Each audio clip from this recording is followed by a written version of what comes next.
say I've spent a lot of time with not only the President of China but others about the international waters and how they have to be respected, and we should talk about that a little bit, I hope. And but also thank you for your position on the war against Ukraine and by Russia and how it's impacting energy prices and food prices. And we're working very hard to be able to do something about that. And so we want to talk about human rights, talk about a whole range of things, but I'm mainly interested to know what's on your mind and how we can continue to strengthen this relationship. And again, congratulations. Thank you, Mr. President, and thank you. We're very happy for the opportunity to meet with you despite the schedules that we both have to deal with. You came a little further than I did. Well, the relationship, the 100-plus-year-old relationship between the Philippines and the U.S.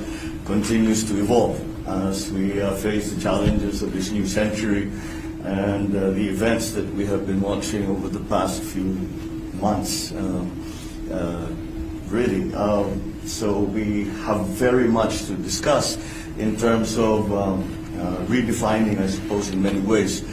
But the role of the United States in maintaining the peace in our region is something that is much appreciated by all the countries in the regions and the Philippines especially.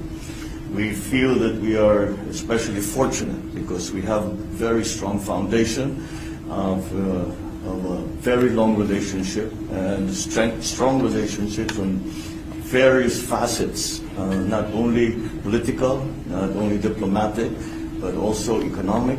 And of course, there is the very large Filipino population that have chosen to live and make their lives here in the United States and have been very successful.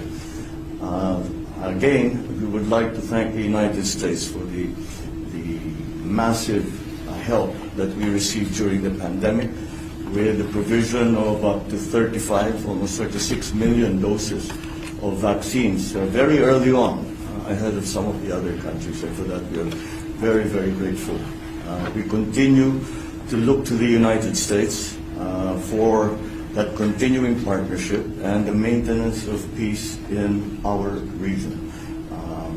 In terms of the geopolitical issues that we face in this day and age, the primary consideration of the Philippines and the guiding principle of the Philippine foreign policy is to encourage peace.